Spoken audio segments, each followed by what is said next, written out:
countless awards as part of the wonderful and very bizarre comedy team, the League of Gentlemen.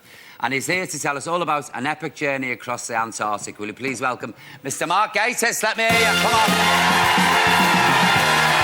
Yay! Who's this, Mark? You're like him. Yeah. On the turf, like in the League of... Hello, fella. Hello, fella. Oh, isn't he a cracker? Hey. What's his name? Bunsen. Bunsen. Hello, Bunsen. As in burner. I was just going to say, is it Bunsen? Sit, Bunsen. Aren't he lovely? Yeah. See, mine wouldn't do that. Good one. Mustard, look at you. Oh, isn't he good? I just thought I'd bring him on. Oh, no, bring him on. Yes. Oh, Mark, you can bring kids on, dogs on, your granny on if you want. Seriously, on this show, doesn't matter. Hello. He's not for sale. Isn't he? He's lovely. He's beautiful. Mark, I have to say, congratulations. OK, this is a very bad idea. No. Let him have a roam. Let him do what he likes. All right. I watched the I sat in bed last night and watched the programme on me, The World's Worst Journey on my laptop. I had to pause it at one stage. You go downstairs and make myself a cup of tea because it was... I was so lost. It was harrowing. Oh. It was absolute. It's brilliant. Thank you very much. Seriously, Thank you. Brilliant. And polar expeditions are not my cup of tea. You know, if somebody said to me, You do surprise me. Here's the thing about Scott of the Antarctic, I'd say, I'm not watching it. Yeah. This is incredible. What made you do it? What? Well, I've kind of always been... I've always been interested in polar exploration, but never been on anything like that. And I found this story about 10 or 12 years ago. And it sort of took place inside Captain Scott's famous attempt on the pole. But it's not widely known. It's an amazing story of kind of human endurance. Yeah. Really. And I've been trying to sort of bring it to the screen ever since. I mean, they were just three incredibly foolish, I thought, but very brave men. I mean, they were amateurs, weren't they? They had no idea what they had to face. Well, yeah, it's a kind of... I've always found it's a sort of fantastic mixture of emotions you get from it, because you can't help admire their pluck. I know. But they actually, they're incredibly ill-prepared, almost to the point of arrogance, you know.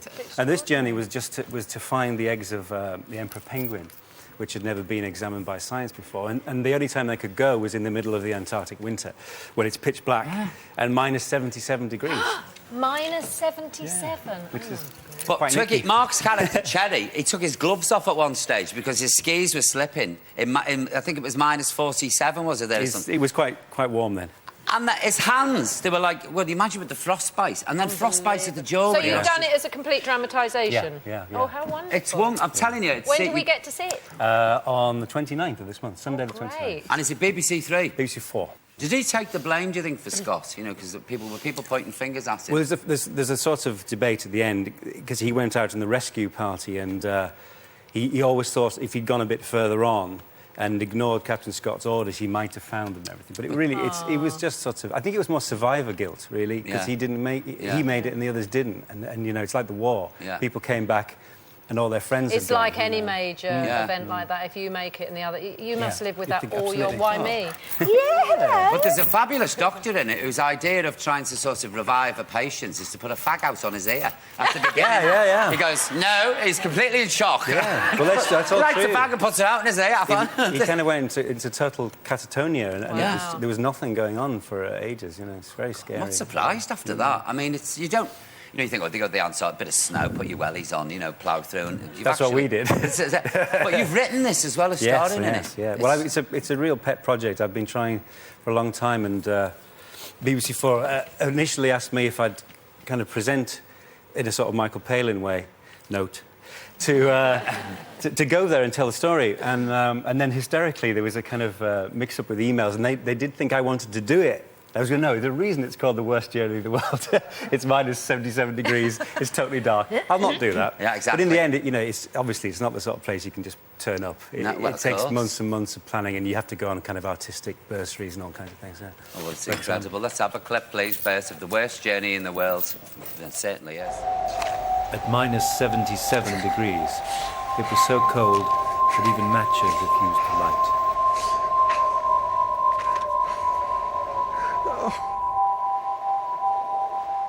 In our sleeping bags, it was much too cold to keep open a hole through which to breathe, so all night long our breath froze into the skins. They became like sheets of armor plate.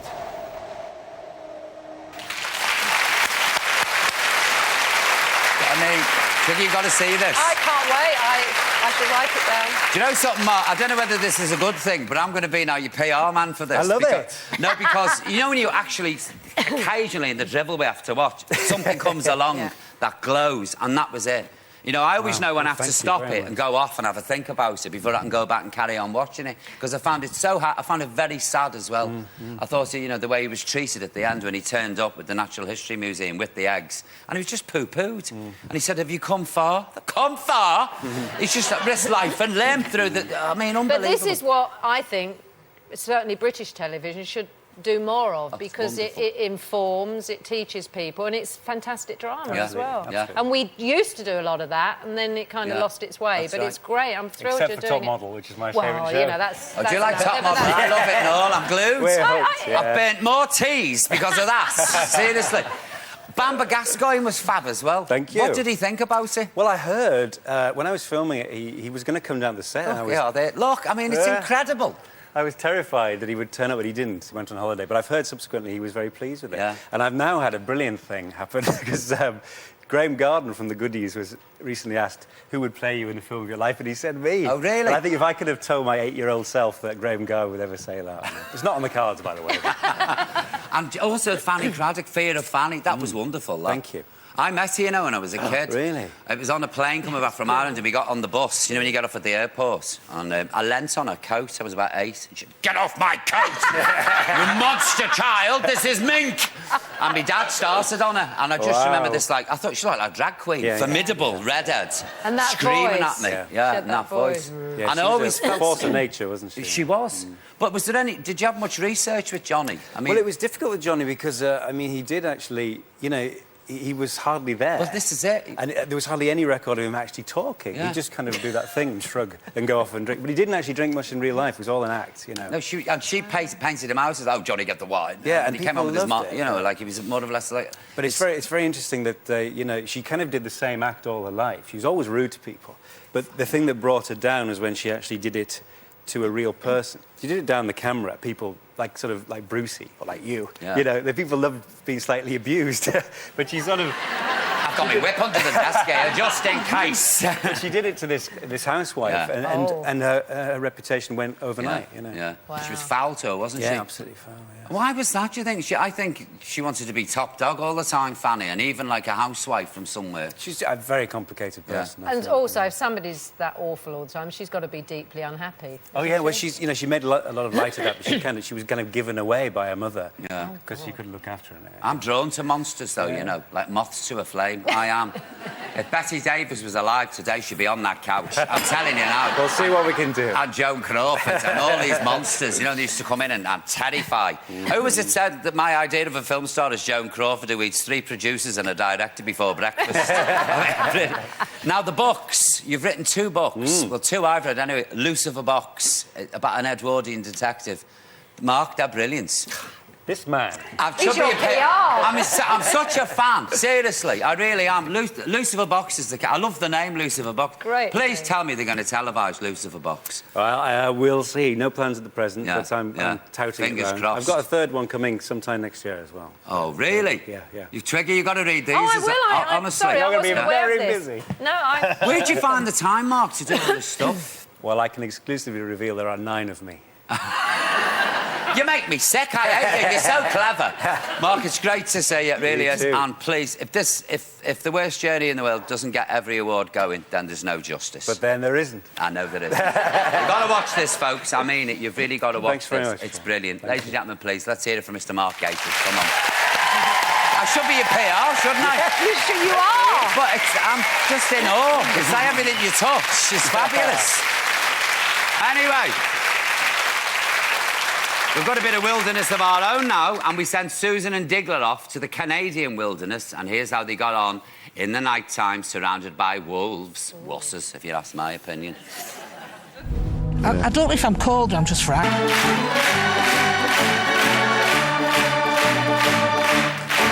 Thank you. I'll just do the rules very quickly. £2,000 people, £500 for this, so £200 for £2,000 if you never second somebody get it wrong, you lose all the cash. Have you got that? I'm not repeating myself. Right. switch off gas and air after that. Right, this is our new system. I don't like it, Base. It's got to go. It's like blankety-blank. It is a bit blankety-blank, and I get the horrors when I see it. Wonder what happened to that woman who used to present blankety-blank. Strange woman. Will you do the top bit, Twiggy? You have to push that bit. I have to explain as well. Oh, sorry. No, go on, push that back. See what happens. He's not going to do the next Lucifer Box story now. What we're going to do? And Mark, will you do the Boston one? It's so complicated. Look, it's going to kill someone one day, this Twiggy. I know I'm going to be standing here one day. That's it. Who is it? It's Marie from Oxfordshire. Are you there, Marie? Yes, I'm here, Paul. Are you ready to play? Yes, I think so. What do you mean you think so? It's easy, honestly. And I give you loads of clues. Oh, well, look, I'll tell you the answers. Are you ready? 1, 2, 3 is your first song for £500. 1, 2, 3. All together. It's that Blackpool, isn't it? I want it to come out the floor. When I'm 64. Any luck? When I'm 64. Oh, yeah. Congratulations. I'm dreading 44, let alone 64. You've won one word, I'll let the dogs out. You've won 500 quid. Now, you can keep the money or you can risk it to win 2,000 with the next song.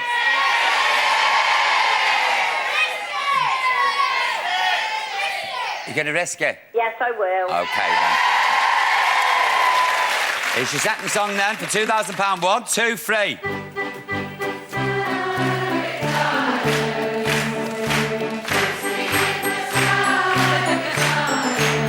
A bit of tinkle there. Very nice. We new organ.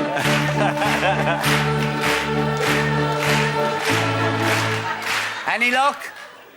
I think so. Is it Lucy in the Sky? It certainly is. Congratulations, you've won £2,000 plus an odd buster.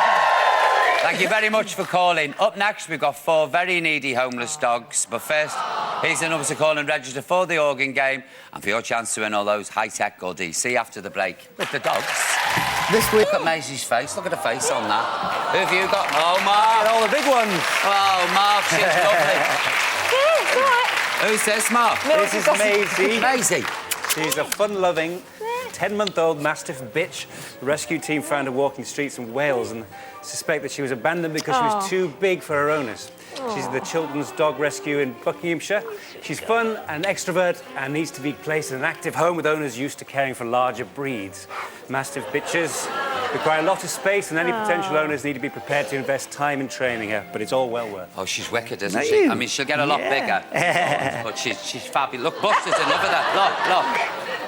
And finally, who have you got now? Gatiss and Emma, who have you got, girls? Bring them on. Oh, look. Maisie, she loves him. Maisie, who's that? Who have you got, girls? Bring them over. It's all right. Oh. Who are these Spud two? and chips. Who are they called? Spud and chips. Spud and Chips. Splodge, is it? Splodge. What are they? Collies. Collies. Oh, are they? Yeah? Are they border collies? Oh, God, they're gorgeous. I know Splodge is the mother and Chips is a... What is he? He's a 4 years old. Chips is her son and he's 20 months. And the collies whose owner is moving on and there's no space for them in their new house. It's about them, innit, eh? And they're at the Diana Brindle-Combe Rescue Centre in Berkshire and they used to live with lots of other dogs, so they won't be happy being on their own for too long. Ideally, they need somebody at home with them during the day, and we need to place them at a home together. Yeah, they're not getting separated, are they? They've got to go together, and that's it. So we'll have a quick recap. I've got Buster, 7-month-old Border Terrier cross with a baldness problem, and his details are on the screen right now. Mark's got Mildred. Oh, I'm confused. Twiggy's got Mildred, who's a Jack Russell Terrier cross, who has separation issues. Mark's got Maisie, who's a 10-month-old Mastiff bitch. She's just got issues. She's just got issues. Mark, I've got issues and all. I should be on the lead. And she's looking for an owner who's had experience with Mastiffs. And the girls have got Splodge and Chips, and their mother and son collies, and they can't be separated. Look at them. They're beautiful. And all the details about these dogs are on our website. But please remember, Don't even bother us unless you're serious, because Yeah. I'll come round and put a brick through your window. You got that? Good. Don't mess with me, OK? Right, we've got time to do the Nodding Buster tombola. Give me one. Right. Have you got I've got to Twig? pick one, haven't I? Right. She's gorgeous. Joe, I'm going to retire and just have loads of dogs. I am. And have social services come in and find me, surrounded by them. Eating dog food out of a tin with a spoon. Who've you got, Mark? I got Harry Emerton from Bournemouth. Harry Emerton, Nodding Buster, Twiggy.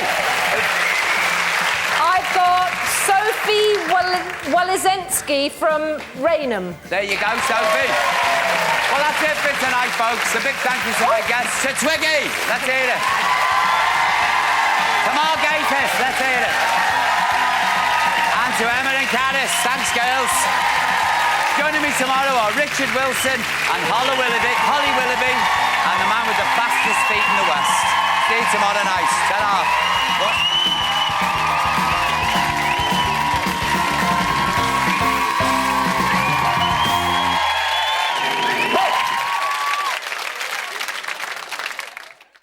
Okay, I'm panicking.